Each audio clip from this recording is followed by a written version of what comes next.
Kun olemme matkalla maailmanperintökohteeseen Raippalon Swediahamiin, joudumme menemään sillan yli. Aiemmin salmen yli piti mennä lossilla. Raippalon siltaa ruvettiin rakentamaan 3. kesäkuuta 1996. Silloin presidentti Martti Ahtisaari avasi sen liikenteen 27. elokuuta 1997. Raippaluodon silta yhdistää Raippaluodon saaren mantereeseen Mustasaaren kunnassa. Sillan rakentaminen maksoi 150 miljoonaa markkaa, joka vastaa 25 miljoonaa euroa. Siltaan käytettiin 5000 tonnia terästä sekä 20 000 tonnia betonia. Maansiirtotöiden aikaan siirrettiin noin 50 000 tonnia maa-ainesta. Silta on Suomen pisin silta. Se on 1045 metriä pitkä. Raippalon silta on vienoköysilta. Yli 2000 saariston asukkaista käyttää siltaa päivittäin ja silta palvelee myös kesävieraita ynnä muita vierailijoita. Raippalon silta on 82 metriä korkea. Silta avattiin tanssien 21 vuotta sitten. Saltkaareton näköalatorni. Saltkaaretin näköalatorni sijaitsee Swedienhamnissa. Saltkaaretista avautuvat mahtavat maisemat Degermorenien muodostamille laajoille kentille. Saltkaaret on noin 20 metriä korkea. Saltkaaret rakennettiin vuonna 2010. Saltkaaretin suunnitteli Aito-aho ja Viljanen. Björköbyn Saltkaaret-nimi tuli kalastushistoriasta. Saltkaaret-sanalla ei ole suoraa suomennosta, mutta se tarkoittaa entisajan suola-astia, joka on valmistettu puusta. Tornista on iloa monille linnuista kiinnostuneille, koska alueella liikkuu paljon saaristolle tyypillisiä lintulajeja, kuten nokikanoja, tiiroja ja merikotkia. Swedienhamin kalastamassa on pysäköintialue, johon voi jättää auton.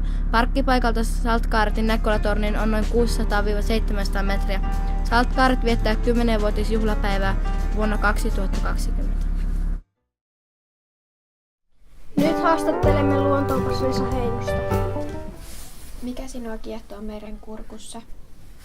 Merenkurkku on hyvin ainutlaatuinen, mielenkiintoinen paikka, jossa maan kohoamisen takia maisemat muuttuu koko ajan ja täällä on valtavasti saaria ja se tarkoittaa myöskin sitä, että on sitten paljon erilaisia lintuja ja eläimiä tällä alueella. Yksi Suomen hienoimmista paikoista. Uskotko, että jääkausi tulee vielä takaisin? No, meillä on ollut viimeisen 2 miljoonan vuoden aikana jo 23 jääkautta. Ne tulee aina vuorollansa. Vähän yli 100 000 vuotta jaksoa jäätikköä ja sitten on lämmin jaksoja 20 000 vuotta. Ja me eletään nyt tämmöistä välivaihetta lämmin jaksoa. Ja kyllä kaikki geologit ja ilmastotieteilijät ovat sitä mieltä, että 5-7 000 vuoden kuluttua meillä on jääkauden alku täällä. Miten päädyit nykyiseen työhösi? No, mulla on taustalle opettajakokemus, opettanut monta kymmentä vuotta biologiaa, maantietoa, historiaa. Ja sitten oikeastaan opastustoiminta alkoi siinä, että me hankittiin kavereiden kanssa semmoinen iso vene ja sillä vietiin ihmisiä saaristoon ja tietysti heille piti kertoa, että mitä siellä on. Ja sitten vielä kävin eräopaskoulutusta ja sitten on tuolla Vaasassa ollut kouluttamassa tulevia eräoppaita ja saaristo-oppaita ja maailmanperintöoppaita ja siitä se lähtökohta tuli ja sitten mä tykkään liikkua täällä saaristossa. Mä oon ihan semmoista pienemmästä kuin te olette nyt niin ollut esimerkiksi tässä satamassa ja lähdetty linturetkelle. Mistä nimi Saltkaaret tulee? Saltkaaret on näkötorni, joka on tässä aivan lähellä ja nimi tulee tuon tornin muodosta. Se muistuttaa paljon samanlaista, mitä kalastajilla oli veneissä, tämmöisiä suolakkoja, eli kun siellä suolattiin kalaa ja tuo voitaisiin kääntää vaikka suomeksi, että suolakko.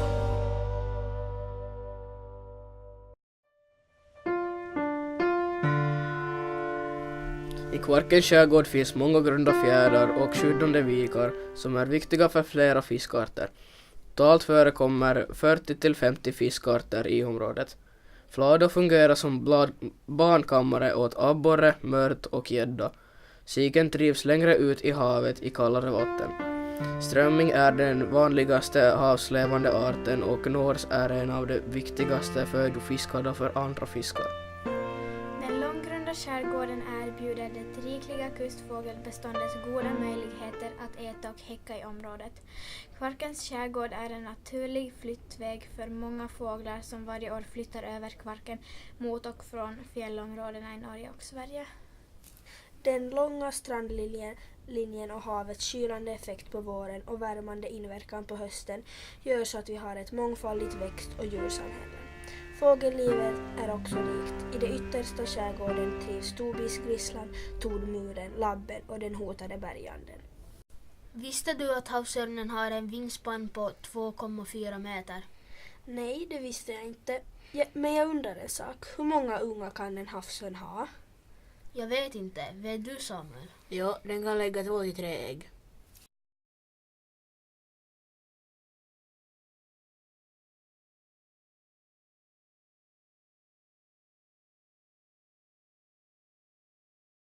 Nyt kun olemme täällä Saltkaareten huipulla, näemme erilaisia moreenimuodostumia, jotka ovat keskimäärin 5-25 metriä korkeita. Ne ovat geologisia muodostumia, joilla on erityistä merkitystä viimeisen jääkauden kehityshistorian eri vaiheiden tutkimuksen kannalta. Tätä kaikkea ei ollut vielä 1000 vuotta sitten olemassa. Maa kohaa täällä Svedihamnissa joka vuosi suunnilleen 8 mm. Tämä on valtavan paljon ja seurausta viimeisimmästä jääkaudesta, joka alkoi 115 000 vuotta sitten. Jäätiköityminen oli laajimmillaan 22 000 vuotta sitten ja silloin jäänrauna peitti Berliinin ja sivusi Lontoota, Varsovaa ja Moskovaa. Jää oli paksuimmillaan Pohjois-Euroopan, erityisesti korkean rannikon yllä noin 3000 metriä. Täältä Saltkaareten huipulta voi nähdä myös vähän Ruotsia, jos ei ole hirveän sumuista. Noin 2500 vuoden kuluttua Svedienhamnista voi kävellä Uumajan ennusteen mukaan. Maankohoamisilmiön taustalla on iso maailmanlaajuinen ketjureaktio. Itämeren paisunnan syynä on mannerjäätiköiden sulaminen. Se heijastuu merenkurkkuun aina Pohjanlahden kapeinta pohjukkaa myöten.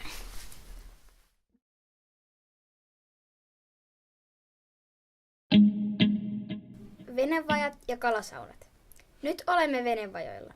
Niitä käytettiin kalastukseen sekä muuhun esim. Lehdistämiseen, marjastukseen, heinäntekoon ja ruokojen keruuseen. Vaikka kalastus olikin tärkein käyttökohde. Kalastajamökki eli kalasauna oli vaatimaton mökki tai maja. Se oli tarkoitettu yöpymiseen tai tilapäiseksi asumukseksi kalastusaikoina. On jäljellä vain vähän alkuperäisiä kalasaunoja. Kymmeniä kalastajamökkejä tai saunoja on yhä ammattikalastajien käytössä. Jotkut mökeissä ovat kesäkäytössä. Suurin osa on huonossa kunnossa ja rapistuu entistään. Kalastajakylät, joita 1900-luvun alkupuolella oli paljon, ovat lähes kadonneet. Jokaisessa vanhassa kalasaunassa oli tuohikatto, harmaakivestä ja tiilestä muurattu, avoin tulisia ja alkeellinen lavereista ja istuinpenkeistä koostuva sisustus. Laverit olivat kauimmaisella päätöseinällä, toinen päällä, toinen alla. Lattia oli hiekan päällä, sisä- ja välikatto puuttui. Valoa tuli sisään toisella pitkällä seinällä olevasta ikkunasta. Se oli yleensä 20 x 20 senttimetriä kokoinen. Mökissä oli säilytys- ja varustehuone ja kylmäkomeron lisäksi saattoi myös olla erityisiä kala-aitoja. Ne rakennettiin kalasaunan yhteyteen tai erillisiksi rakennuksiksi. Postin kuljetus. Saarelaiset kuljettivat postia Suomen ja Ruotsin väliä. Ruotsin rannikolle on vain noin 70 kilometrin etäisyys. Salteriat on vuonna 1920 kyläläisten voimin rakennettu suolaamo, joka toimii nykyään kahvilana. Suolaamossa perottiin ja suolattiin kalaa, jota paikalliset kalastivat. Kyläläiset toivat suolatynnyrit omissa venevajoista, jolloin suolatynnyreitä saatiin suurempi määrä. Kahvila oli ennen suolaamokonttori. Kalat suolattiin isossa salissa ja kalat perattiin nykyisin varaston kohdalla. Salteriet lopetti suolaustoiminnot tiloissaan vuonna 1989. Lähellä sijaitsee Vikarskatin kalasatama, joka rakennettiin vuonna 1994. Salterietin yläkerrassa sijaitsee pieni museo, mutta tietoa museosta ei löytynyt.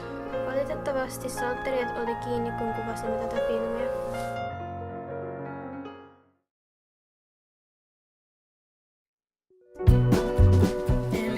Sägen uppstod Kvarkens skärgård när jätten Finn blev utdriven från Sverige. Fingubben tog en stor skinnsäck och fyllde den med stora och mindre stenar eller klippstycken. Då han kommit halvvägs över Kvarken gick det hål i säcken och stenar började falla ut. När jätten Finn märkte att det hade gått hål i säcken blev han arg och började slänga stenar överallt. Tanken var att stenarna skulle användas som försvar vid flytten till det nya landet. Men nu kom det istället att bilda öarna Replot, Björköby och Vallgrund. Av dessa stenar bildades också valsjöar och det är många skär och holmar som finns synliga ännu idag.